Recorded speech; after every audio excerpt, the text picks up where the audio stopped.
which we compete against, and there were the three of us, the head of each of us for the region, having a debate about the region. And there was an open Q&A, and I must admit that it was a great session. The three companies are very good companies. And there was somebody on the audience, these were real questions that happened, somebody stand up and said, you guys, of course always focus in Brazil and Mexico, but I'm in this country, and I would like to understand, I'm going to be very precise, I'm in Colombia, and I would like to understand what is your strategy in Colombia outside of Bogota. So I was quiet, I said, you can answer. Nobody answered. So I said, well, we have offices, of course, in Medellin. We also have all these people in Cali. We do these type of things. And I had a real good time. We have all these partners. This is the way we do our business. Then somebody stand up and said, well, but you guys, are not focusing in Central America. And it happened that I just spent some time in Guatemala and Salvador myself, in our offices as well. So I said, I made them answer, nobody answers, so I stand up again. People start laughing in the audience. And then we talk about the Caribbean islands. And that one I love it, because I just been in Dominican Republic with the head of state, with Danilo, having meetings talking about the country as well. And we really go deep to try to understand what is the real opportunity. I was months ago in Paraguay, Montevideo. I went and met with the Commonwealth. I went and met as well with the president, because the government just got money from IDB to digitalize the country, and we're helping them. And this is real stories, and I'm personalizing them because I was there present. And I want to share this with you because when we look into Microsoft, and you look into Microsoft, and then we talk about Latin America, and we see an announcement that somebody saying that has invested in a data center, but in reality it's an edge node, which is very different than a data center, and people get confused. I will never come and override a journalist or anybody.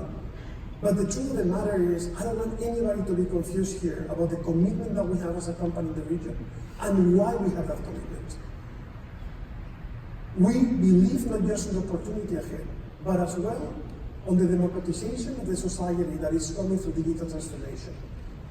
And 650 million population, where 180 million are students, is just a unique opportunity to change the world. And if we truly believe in the mission of the company, which is to realize everybody's potential across the globe, that's why we're investing in Latin America the way we're investing. We might not do great things sometimes, and I'm willing to get feedback. I think you got my email and some of my socials. You can reach out to me, say, I think we can do better here or there. But I don't want anybody to be confused, not just on the commitment, but on the excitement that we have. Despite the fact that we had issues this year in the economy in Argentina, or despite the fact that we're expecting a faster recovery of Brazil, or despite the fact that people is saying, hey, are there concerns between Mexico or the US or what is going on? Despite all those facts, I got several emails this morning because Latin America, you know that we have this contest, who is the best region in the world? I got several emails because we didn't win. Because we didn't win, so the expectations were to win anyway again. Just say, well, there's 14 regions, we don't need to win every year. And the reason is we do a great job capturing the opportunity in a market like the one that we have.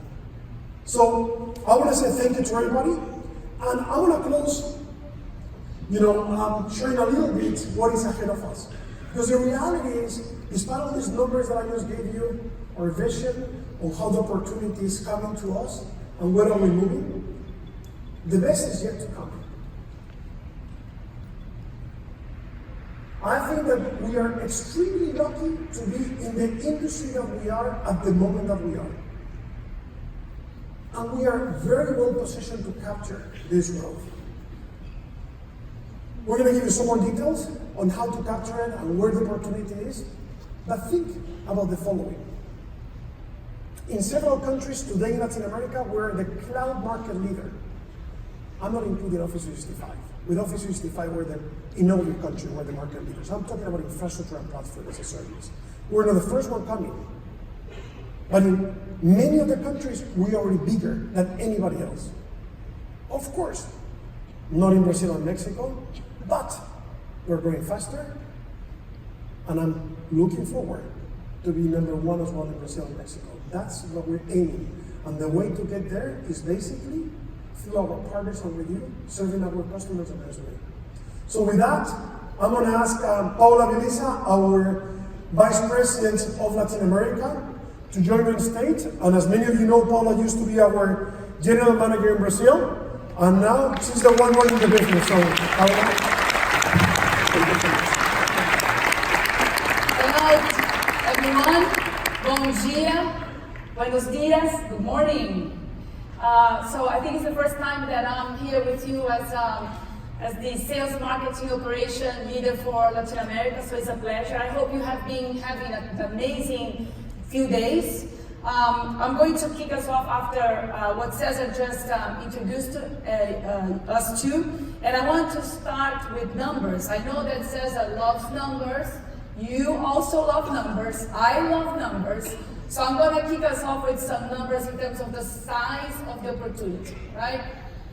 You saw Satya speaking about the 10% of GDP, right, being the high opportunity, and also the real opportunity being the 90%. So I'm going to relate to that as I want to tell a story in Latin America. But the truth of the matter is that according to IBC, today we already have a $5 billion market size for cloud in Latin America. In only 3 years, we are going to almost triple that size of the opportunity. And the question is, what are we going to do to really capture that? I know that you have been growing a lot. We have had a very good year in fiscal year 19. Our cloud mix has been super positive. We cannot share those numbers with you. I love numbers, but I can't. But we have been doing a very good progress. Now, how are we going to be organized together to really make a difference there? And what I want to relate to is some numbers around our powerful impact together. So at Latin America, we are 4,000 people at Microsoft, if you consider all the footprint that we have around the region. We have been present in Latin America, for more than 30 years. None of our, let's say, big colleagues have been present so many years with strong footprint in Latin America. And we are not alone, right? Among you, all the 100,000 partners that Cesar spoke about, I guess, we have 1.7 million people, right? Coming from you, your ecosystem, to really go after the opportunity. And then out of the 7 billion people that we have on the planet, we have 650 million in Latin America, right? That we want to serve, that we want to make sure that we make an impact through technology, right? And this is very, very highly connected to our mission. And I know that you have been seeing this slide so many times, right, in the past few days. But that's true. We are grounded in this mission. We want to make an impact. We want to empower every person and every organization in Latin America, in Peru, in Chile, in Argentina, in Bolivia, in Mexico, in Brazil, in Ecuador, in El Salvador, in Caribbean, whatever is the place around the region, we want to make this mission true. And the only way we are going to succeed is with you. You are the ones making it possible, because we have no arms without you guys, right? So I just want to say a big thank you for everything that you have been doing. I think our collective power has never been so strong as it is today. Microsoft has been into this journey of an ecosystem, right? Since the beginning, we are a partner DNA organization, and our partnership has never been more important than today. So that's a good segue for me to once again ask for a huge round of applause. I think that we already celebrated, but again, I want to congratulate all the winners, all the award partners for fiscal year 29, okay? 19. Thank you so much. We celebrated before, but I think I see unique stories around all these success cases from fiscal year 19. So as you can see, I'm being kicked off of the stage already. And then with that, I think it's a good moment to ask for Denise Couto, right? Our GM for One Commercial Partners, to get on stage And then we are going to have a few partners also joining Denise for a very good conversation around our experiences. Denise.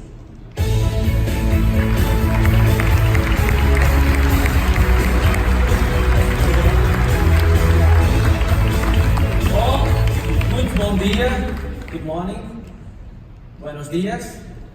It's really a pleasure to be here with all the Latin American and Caribbean partners. As responsible for the partners in the region, I feel very happy that we have a room like this, full of you collaborating and working with us. This time we thought that better than listen from me what we really want to do and what we have done last year, I think that is much better if you listen from your peers. So we decided to have a panel, and I'm going to ask a few questions to spark the conversation. And our hope is that that conversation would really bring a few new ideas and improve the P2P, the partner-to-partner conversation. So with that, I want to ask the panel to come in. I'm inviting Sebastian from View Security, Carolina from Licenças Online, Sabrina from Pactria, and Mauricio from Belarus. Please join me.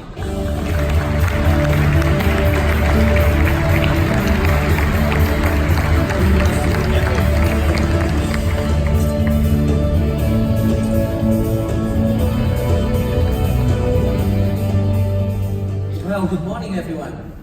Good morning. How are you guys feeling? Fine, great. Thank you for this opportunity. Nice to meet you all. No, the conversation is pretend that they are not here. Yeah. It's just between us. It's just between us. So, guys, I would ask you to first start to presenting yourselves and a little bit about your company, so everybody knows where you are coming from and what's the company about. So, Mauricio, why don't you start? Okay, well, good morning, everybody. You're not here, but good morning. Daedalus is a Brazilian company. We are 30 years in the market. I founded the company in 1989, and we are 10 years working with cloud and 5 with Microsoft. We do services on cloud and services on data today. We do consulting services and managed services, and we are expanding to Latin, starting with Argentina, and we are. That's it. It's enough. Yeah, That's it. thank you. Well, hello everybody. That of course we are not here. I'm Sabrina. I'm from Practia. Practia is a technological company. 33 years old. We are old enough. We are specialized in technology, automation, data and AI, collaboration, IoT, and change management. We operate throughout Latin America, including Brazil and Spain. Thank you. Hi everybody, I'm Carolina from Licenças Online. We have 17 years in the market. We are distributors in Latin America. We cover almost all the countries in the region. And we are focused on selling software-defined data center solutions, security, and digital workspace to partners across the region. Thank you. Good morning, Microsoft team, partners. I'm really happy to be here. I'm Sebastián Stranieri, CEO and founder of EU. We are the Partner of the Year in Argentina, and we have a focus in cybersecurity. We do fraud prevention and anti-money laundering solutions, and we are here to help you to empower your business. Thank you. So as you can see, we have here a very diverse panel of partners coming from different starts, and so I think that we should start the conversation. And basically, we decided there were 3 topics that we really would like to address today. One of it is empowering our customers. How are they empowering their customers in this new digital transformation? So in Latin America, we have so many stories of really customers being helped. And Cesar mentioned a few of those stories by our partners in their digital transformation. So I would like to start with you, Sebastian. How are you empowering your customers so they do really maximize their business opportunities, their profitability? Well, usually when you put cyber security and empowering in the same sentence, it's not compatible, right? Because we are Mr. No, we are the risk no takers. as a partner, as an ISV from Microsoft, we are trying to do is to empowering companies to be more competitive, to use cybersecurity and the Azure platforms to create better business solutions. Actually, well, we created synergies with other partners like Technicis, like Prisma, to provide solutions like in Renaper in Buenos Aires, Argentina, the digital ID system. So now every citizen in Argentina can authenticate using face biometrics to open a bank account, to make likeness detection just from your coach at home. So the two main reasons are, again, creating more competitive business and lowering the operational risk. Thank you.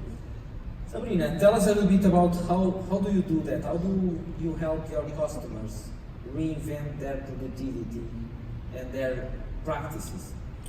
That's a very interesting question, because it's like a thing that every customer asks, trying to understand how they can be more productive and understand digital transformation in their companies. So what we do, first, we try to use all the technology that we are experts,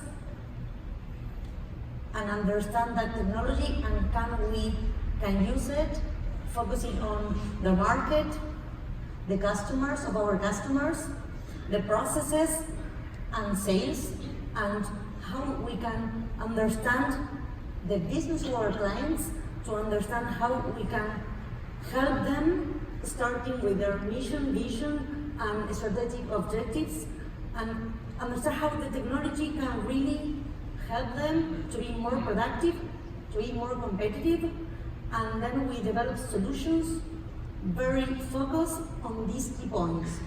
These solutions are based, of course, in technology like automation, data, AI, IoT, all we have really in hand, and make them more productive, focusing especially in how they can increase their P&L. So very focused in the industry, understanding the client, understanding how we can really improve their business and increase their P&L at the end. Thank you. Mauricio, is there any story from your customers that you can think and say, hey, I really felt that we accomplished the mission, we really empower the customer and we really help them? Is there any customer that comes to mind? You didn't rehearse this question, right? Never.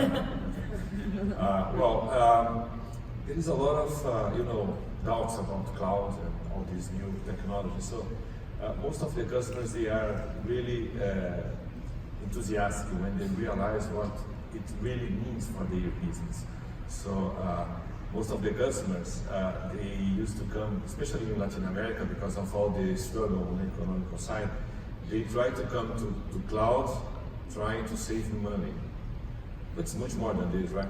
So when they realize the power that they have, when they move their applications to the cloud, you can see that they have an open space to do a lot of things that was impossible on premise.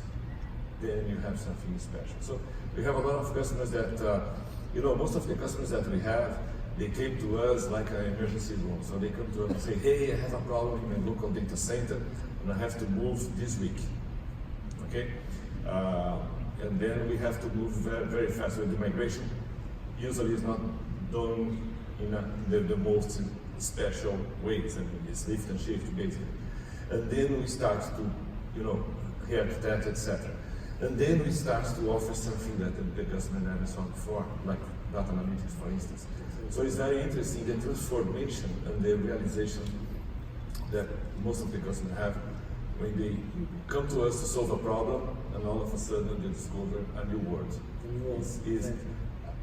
I am 30 years in the market, I never saw nothing like this before. I mean, the enthusiasm, the emotional side of it, the customers, when they realize what we are trying to do with them and what we do for them, this is amazing. This is wonderful. It is. We have so many stories, and sometimes I think that we don't talk enough, all of us, about the stories of our customers. And I would say the same about our own partners. Sometimes I have the feeling that I could tell, and after this week I have so many meetings here as all of you, and there are so many stories of partners that have started doing something and discover a new set of things and add analytics or add something else, and suddenly is a new world of opportunity that's opening. And we don't tell enough of those stories. So that's part of the objective of being here with you, is that you tell your own stories. And it's critical, Denise, if you allow me, for a customer that has a problem with emails, and then they migrate to Office 365, and then they realize, what is this Teams? What is that Power BI?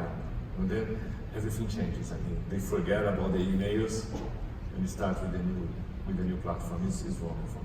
I used to say to the customers, don't go to Office 365 or Azure, go to Microsoft.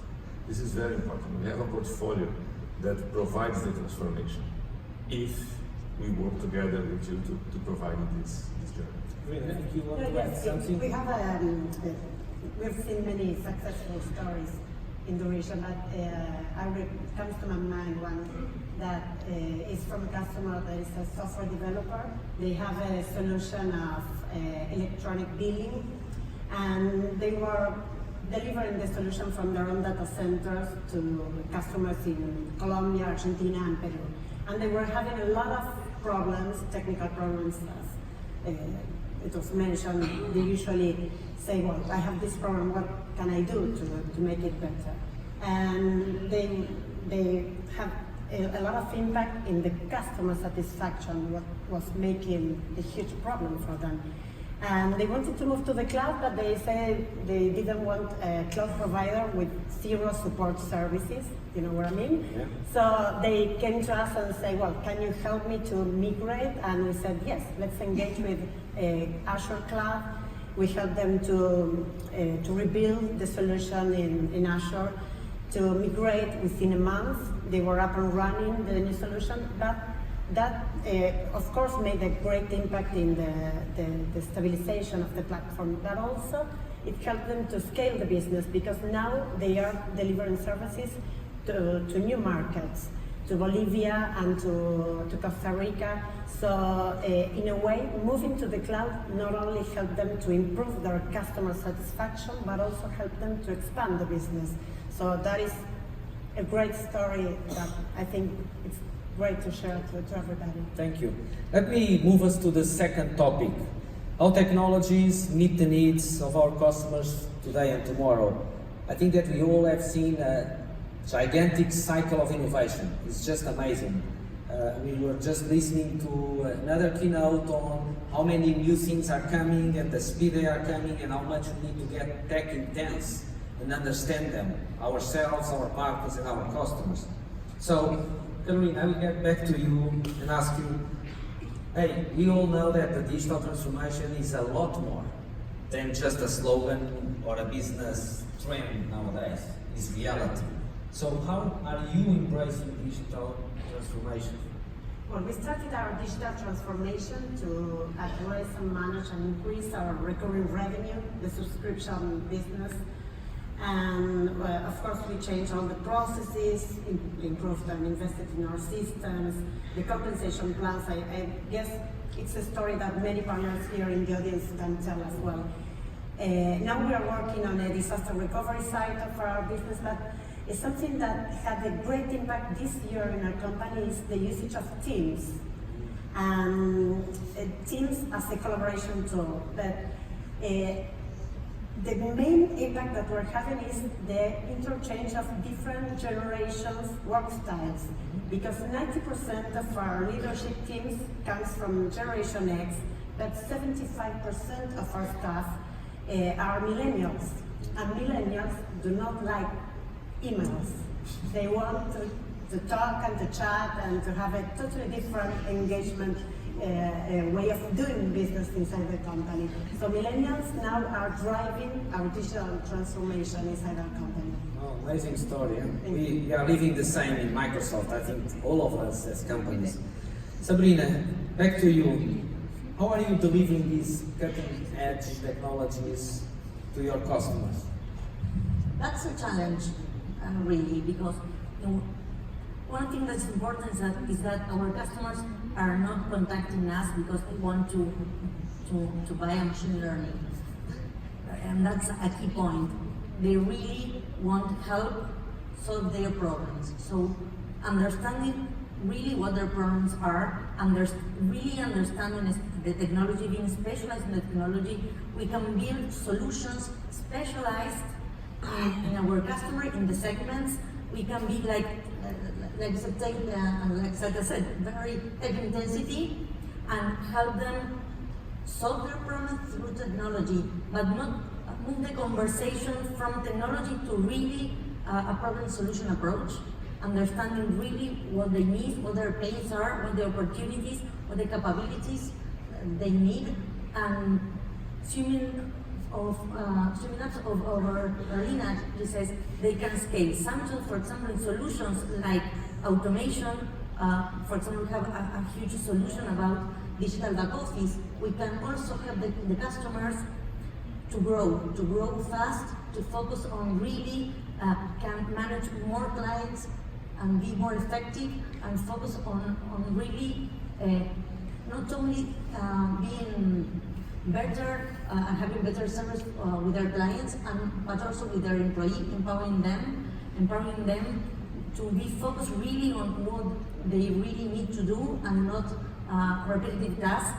So things that really are what our clients want, solutions based on their really needs, their capabilities, and obviously they want to increase their P&L. So it's understanding the technology, that they are not really buying the technology, they are buying the value they are receiving through the technology, and that's our focus.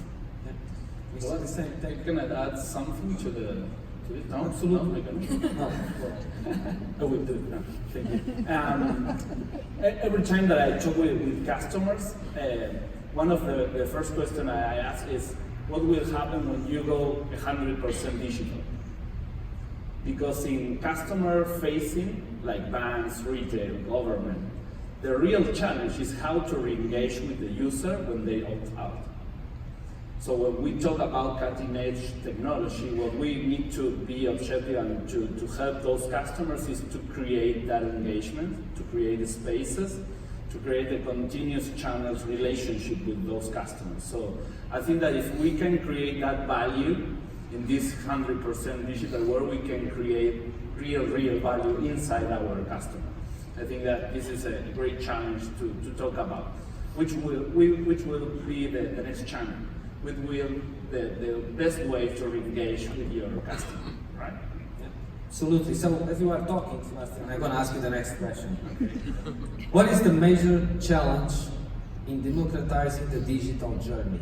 Wow. How many of you did you use FaceApp these days? Raise your hands. FaceApp? FaceApp, the ones that make you older. Okay? Raise your hand without being embarrassing. Okay? How many of you did read the privacy policy? Almost 5. Almost 9. Right? There is a no privacy policy. In the moment that you take a picture with that app, you lose your face.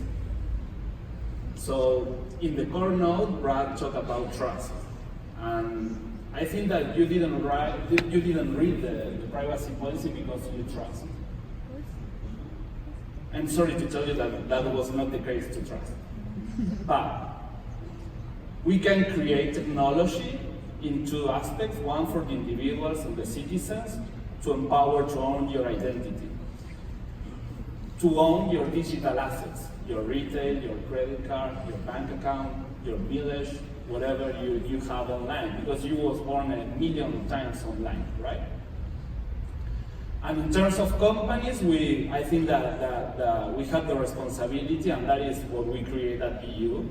It's a way to create a platform that can empower to go beyond the regulations, beyond the ability to give the power to own your stuff.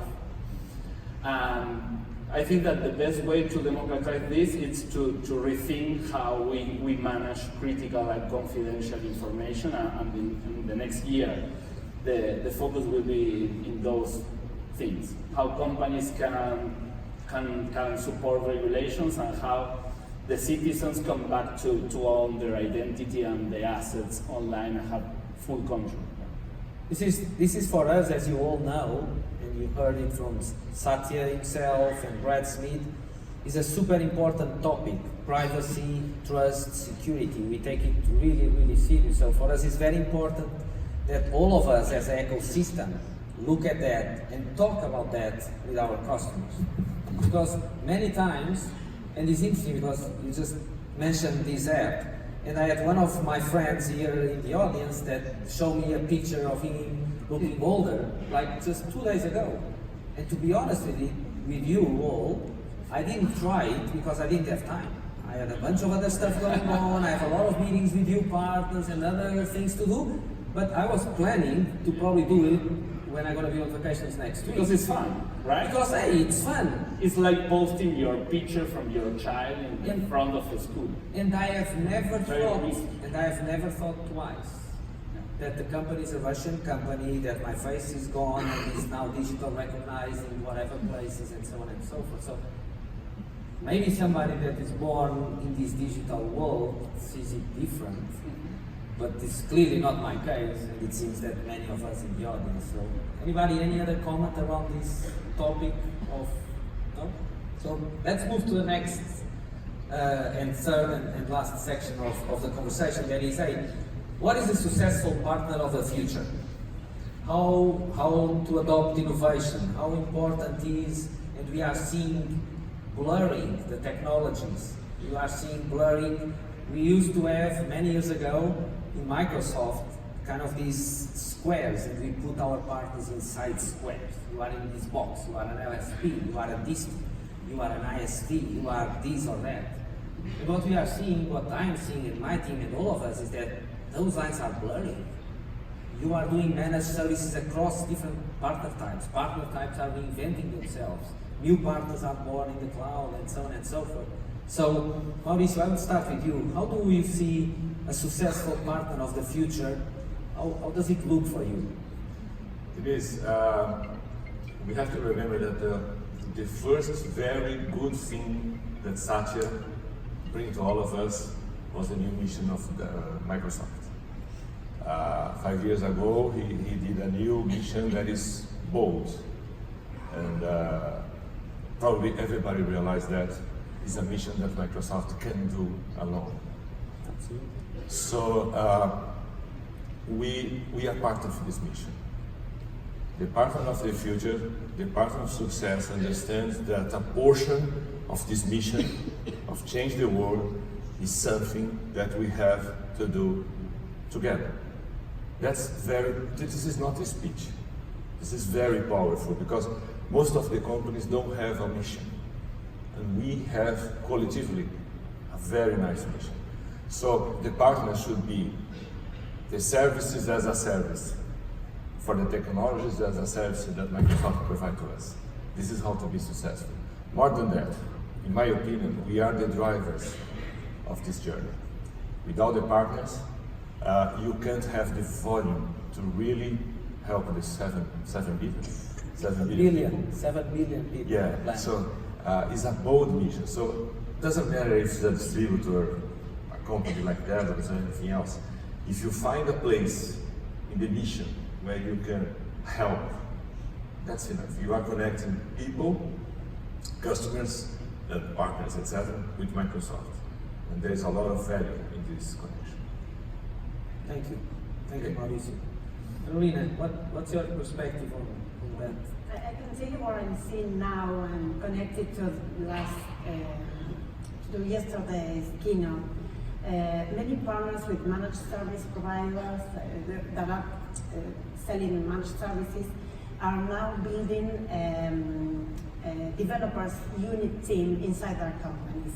So it's a different skill. It's not the traditional system engineer that we all have. It's a developer's one in order to connect the on-premises solutions to the cloud environments, to build the connectors, the scripts, and everything needed for the operational thing. So it's a more like a DevOps approach inside the partners. So it's something that I'm seeing more And it's challenging for everybody to see that we have to open the way that we are selling and delivering the services to the customers now. Yeah, in some way I see that very connected with the tech intensity that we have been talking about. To say, hey, we need more people on DevOps, we need more technical Absolutely. people really helping our customers, because the conversations are becoming so much more technical. It's impressive because you state a few things and then the next few questions are a lot deeper than they used to be. So that's really what we are also seeing when we talk to our customers. What's your perspective, Sabrina, on this partner of the future? How the success looks like? I think in a way that the partner of the future is a very close partner ecosystem. That we work together closely in a more related way to develop more integrated, more strong, bigger solutions to our clients, focus in their industry, their business, and their really needs. So I think that the future is putting all together and working really together, not only with Microsoft, but between partners. And I think that's the future I'm seeing. Well, it's good to know, because that's so aligned with what Microsoft and what my team and all of our teams across the region and across the world are really driving to do. That is saying, hey, how can I find a partner that has this great solution or this great thing and connect with this other partner that have this need in a different place? You just heard all of you are saying that, hey, I was in Israel and I meet a lot of ISVs. Well, the thing that you don't know is that the result of those meetings and all those visits that he did in Israel landed in my inbox on a bunch of emails saying, why don't we get this partner? You need to talk with them, know them, connect with them, bring them to Latam. And it was just great, because it happened. It allowed us to get new solutions, to connect with you partners, because you are the partners in the region. You are the ones that know the customers. You are the ones that have the contacts. So when you bring a solution from Israel or from the US or from other place, it's through you that ideally those things happen. So for us, that's a concrete thing that we really want to do and spark in the ecosystem. And I think that we have been improving significantly in the last years, as this becomes so clear for us as a way to really help the ecosystem and all of you. Sorry. So, Sebastian, you were waiting. I was waiting. Okay, so it's coming. Tell me, what's your A perspective? good reputation partner. And I know, you're gonna say, hey, Sebastian is too Black Mirror, but one day, all your applications and your technology will be in the Azure Marketplace. Right? Yeah, absolutely. Now it's too hard to a customer to talk each other, to know about how you deliver. And I think that it will become more important every day if you are consequent between what you say, what you think, and what you think. And reputation will be the leader in the next 5 years in terms of cloud delivery. And the other thing that I think about the partner of the future is the ability to create an ecosystem. Because now we made go-to-market actions that are really good in teams, but when the customers go directly and directly choose from the marketplace without asking anything, you have two problems. The problems of the business that you didn't get it, and the problem that when you really got the business and you don't have the correct partner to help you, because that business was in Thailand, right? Yeah. And so we need to create a trusted ecosystem within each partner so we can deliver in any part of the world, because the real magic of this marketplace is about no limits. I think that competition is a business strategy now. We're seeing Microsoft building alliances with so many competitors during the last years. We should be doing the same. Yeah, it's true. I think it's a great example. We have lived it ourselves, and it's amazing how much difference that it makes for us, because it's much interesting to cooperate and to fight against, but to our customers. When you go to the customer and tell the customer that, hey, you run your SAP on Azure, you run your Oracle database on Azure, you run Linux on Azure, it's a powerful message. It's a super powerful message. Then, oh no, it's all about us. It's all about Windows. It can only run on Windows. So Limits, right? it's No, limitless. In Argentina was about cybersecurity solutions on the cloud. No confidential information in the cloud. We together we put the first band working with Azure in Argentina. So it's about the engagement with the customers and how you build trust. Yeah, absolutely. So I want to thank you very much for sharing your experiences and your thoughts with us. And I want to ask you a round of applause to our panel. Thank you.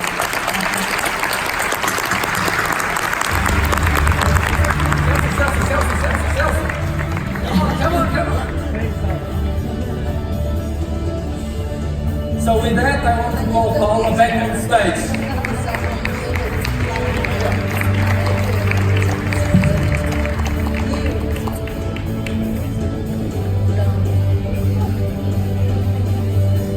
Okay, so another 30 minutes and they're going to be finishing here. No? Maybe 10 minutes. Okay. So I just want to finish with a bit of a hook of our next 12 months. How are we looking into that? And I want to share with you some perspective. We have been working on that for a few months within Microsoft. And I would love to start with the customer perspective, right? So this is, you see here, and all the partners here with the needs, we talked a lot about the needs of our customers. But we have been gravitating around these main points that our customers are sharing with us. And the number one that I want to mention is really the need for us to go deep, technically speaking, in our technology. Customers don't want elevator pitches. Customers are not willing to have someone selling, only by the book. Customers want us more and more to be coding, to be demonstrating in real life what our technology together can make for them, right? That's number one thing. The other thing is customers want that connected to how they are going to solve their problems, their business challenges. It's not about technology. It's about what can technology do for them, right? It's about also how are we going to help our customers to talk to many stakeholders within their organizations. It's not one decision maker. It's several decision makers, several stakeholders that are going to be, helping on the digital transformation journey. So if this is at the back of our mind as the most important things that we need to do to be successful with our customers, here's some principles that I'd love to share with you, right? I'm not sure if you have already seen that, I think so. We are grounding our strategy for this fiscal year 20 on those three very simple, not new, kind of principles. So first is customer centricity. I just mentioned a few points that we need to have in mind so that we are successful. And of course, it's not about Microsoft. It's about us together with you. It's about the 1.7 million people that together, right, Microsoft ecosystem in Latin America can make happen.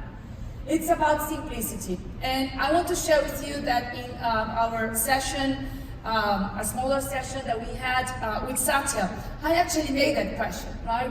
And it was interesting, and I want to share with you what Satya answered back to us.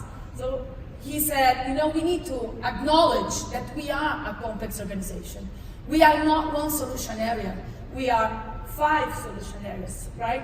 And we have a Facebook within Microsoft, right? We have the size of data centers across the globe. We have, a Salesforce within Microsoft. We have the apps and infra, we have data and AI. So yes, our nature is more complex than the average of the industry. However, together we want to go for a next level of simplicity, right? In the processes, in the way that we do business, because we have been listening to the customers about, it's hard to make business with us. So this is one journey that we are going to take seriously together. I think on the OCP, on the partner organization, we are going to have better systems and processes to help you right, work towards navigating towards our internal journey. It's not going to be perfect, but we are going to improve on that. And the third thing is tech intensity. You saw the formula, right, that Satya showed on main stage. Is about how deep are we going to go in our organizations, within Microsoft, within you partners, and within our customers, about going to the next level of technology understanding and being able to capture the opportunity around that. I'm going to speak a little bit more about that. And on your side, we have this organization, which is the Partner Tech Team, that is there to help you go deeper in our solution areas and being able to have architects to help you, technical people in each one of the pre-sales of solution areas to help you build the solutions and also sell with us. Okay, so Denise can share more about that, but we have around more than 60 technical people that exist in Latin America that can swarm around your opportunities, your projects, your customers to help you be successful. So if those are the principles, what are the key priorities for us in fiscal year 20? They are not completely new, which is good news because we are not changing the strategy, right? We are going deeper in the same strategy. However, there are some things that are specific to us. The number one thing that I want to say is we are making progress on teams, but not enough. Not enough. We need to help our customers modernize the way that they work. And whatever customer that is using Teams, it's absolutely satisfied. It's a complete new experience. And we have the responsibility to show that to them and move them away from the old email alone way of work. And in Latin America, we together are doing a good job moving customers to Office 365, but not so good job for the better experiences that we have around in 385, therefore security. So I think we have an amazing opportunity around that, and we want to partner with you, right, to make that happen. I'm going straight to ACR. You probably have already received your objectives, right? Or you understand how much you or we collectively need to grow in ACR. My fear with Cesar and the leadership team is that whatever targets we have, whatever objectives we have together, 1.7 million people, it's not going to be enough for us to leapfrog the transformation that we want to have in Latin America. There is one thing that Satya shared with us when he visited Latin America in February this year, which was the transformation and the velocity is happening everywhere. So there is not a difference between what is happening today in the US versus Europe versus Latin America versus Asia. So it can happen here. So the only thing that is separating us from future success is our execution capacity. I haven't heard from any of you that I've met this week that we need to generate demand. I haven't heard that one single time. What I heard is, help me capture the opportunity. So we need to work together to really capture the opportunity on Azure consumption. And success is being measured, of course, by the number of projects that we deliver by customer and the consumption of cloud that happens towards those projects. Now, I want to acknowledge one of the feedbacks that I received from you, which is sometimes us, Microsoft, we are still a little bit protective of our customers. And that's something that we will work to change. And we want partners to be the extension of our organization in terms of the pre-sales, and the CSU, and the way that we are going to serve the customers. In the past, one partner to one customer made a good progress, right? Used to make a good progress. Now, we need many of you around the customer to help them on their transformation. So we also commit to, make a faster progress there. We have strategic accounts, right, in every one of our customers, and we have a huge greenfield in SMB through our CSP engines, let's say, model. So in a simplified way, without numbers, this is where you're going to see our team's focus for fiscal year 20. And then one very important thing that I want to double click on is about what we are going to do on skills. We are not starting right now. We have started in this past quarter. And for every customer that we presented the opportunity to do something to train their technical teams, this was a huge success and was hugely accepted by those customers. So what we want to do is we want to scale with that, and we are going to have a team, an internal team at Microsoft in every region that is going to take care of that. In 3 main areas. One, skills for our customers and partners. So this is coming your way as well. And we started ourselves. So we started a huge motion to train 100% of the employees at Microsoft starting last quarter. And we are going for certification for all our technical roles at Microsoft. This is going to be a requirement. And even, any executive at Microsoft will have to go deeper in technology. So among us, a few of us are already certified. In Azure, in Microsoft 365, in Dynamics 365, and I know it's not easy. Exams are tough, and I'm not going to commit. Once I get mine, I'll let you know. And the other thing that is big is we want to make an impact on our society around AI.